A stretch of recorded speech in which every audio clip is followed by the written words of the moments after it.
Jackson and Taylor Rapp, and then Taron Johnson cleared concussion protocol, and everyone else will practice in some capacity. We start with Taron. Obviously, the guy's been a part of your defense for as long as he has. You know, used the way that he has, it kind of becomes like old hat, like this expectation. Can you take us into a little bit like how you've seen him not only grow but his responsibility within the defense? Yeah, I think just the nickel position overall around the league has gained in popularity, in value, and I think Taron has been a big part of that, really, with how he has played and how we use him. So he's had not just this year, but he's had, to me, very solid seasons the last couple of years, and to watch him grow in his career, watch him grow with his family, has been one of the joys of coaching. How important has he been to Rob? Well, I think the continuity of having Micah, Jordan, and Taron certainly helps together. So it's really a combination of those three in helping TB and his growth and his development and his confidence, especially early on in the season. Hey, Sean, no Dallas Goddard from the Eagles. Did you see their offense change in terms of prioritizing Smith and Brown more? A little bit. I think more just the 10 personnel and the fast personnel groupings, probably more than anything. Did they run the same stuff, those two receivers, or did they have their own little style? Who's that? Smith And AJ. I mean, they, in terms of separate question you're saying now? Yeah, where they line up, what kind of routes they run? I mean, they're both really good players. I'll start there.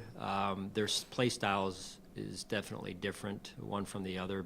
Definitely both very, very talented and explosive.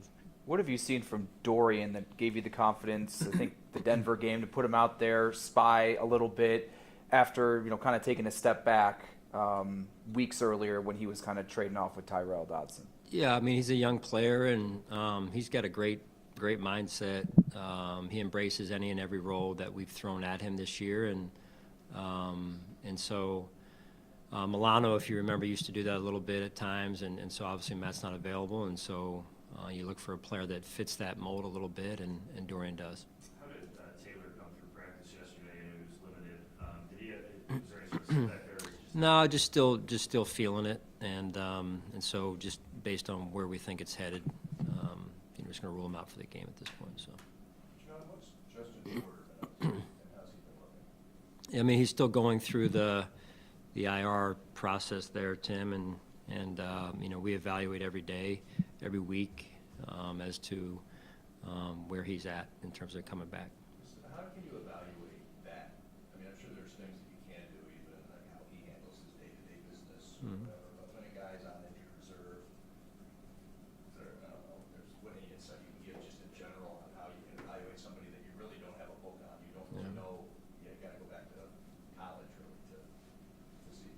Yeah, I mean, I get a chance to be around him from time to time, not as much as I'm around the rest of the team, naturally there, but he looks like to this point he's working hard every day. He's on a certain set schedule with the different trainers that he works with, the strength coaches he works with, and so I can tell you that he's working hard on improving himself. Where that is relative to being able to come back and help us and play varsity level football, I think that's for another time. Sean, what's the outlook on Dawson once you get back from the bye?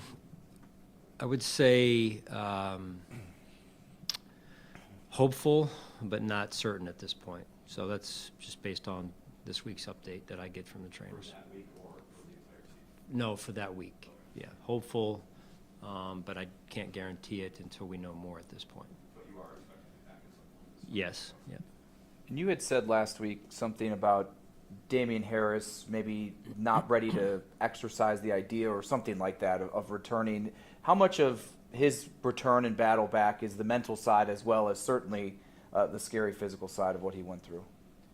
Right, it's obviously a tough situation. Anytime you have happened what happened to Damien, and so really at this point it's both.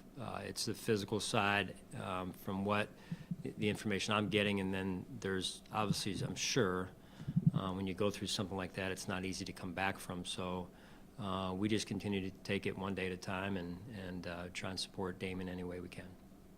Quantify the value of Micah and Jordan at a time when you have gone through so much fluctuation with the other positions in the defensive backfield. I know that we talked about what missing Micah last year meant, but I guess things change year to year. How has their presence impacted that? They've been their leadership has been for 7 years since they arrived here, and their leadership has grown over those 7 years, Tim, and then also just their influence on our football team holistically has grown, and they're so steady.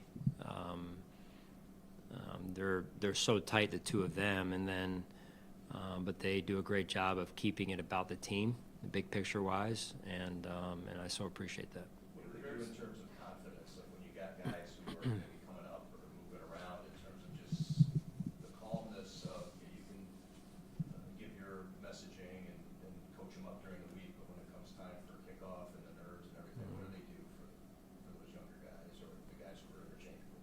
Yeah, I think that definitely the confidence piece is real. Collectively, the two of them, but then also they both their influence and how they influence our team is different one from the other. Their personalities are a little bit different. Micah's personality is a little bit different than Jordan's personality, and I think that's also what makes them good. It's a little bit of a yin and yang going on there. Sorry if you've been asked this, but with Micah, with the stinger that he's dealing with, is that in any way related to what you went through last year, or to your knowledge is it completely separate? I feel like in my mind they're related, but from a medical standpoint, I can't say that it's specific, the same exact thing. But it's overall, I think it's generally related in some form, and so that's the best I can tell you right now. Sean, in general, is there ever a difference, like going into the bye week in terms of mood, coming off a win or a loss? And for this team specifically this year, with the ups and downs you guys have had, the injuries, just how big could it be for this team to go into the bye week coming off a win against a good team and sitting at 7-5 on the season? Yeah, I mean we're focused on this game to that point. That's really solely where our focus is, and the rest of it will handle itself in due time. It's really focusing on, like we always do, 1 week at a time, and right now the opportunity that we have against the Eagles this weekend. Sean, Spencer Brown is someone you guys especially said it's more of just the offseason. How have you seen him grow in his third year? Yeah, I was thinking about Spencer the other day, and his development. I think you got to credit Spencer himself, number one, and then Coach Cromer and Coach Gunn, number two, and the resources that we have in developing a player. He's been rather consistent, I would say, and that has grown through the course of this season.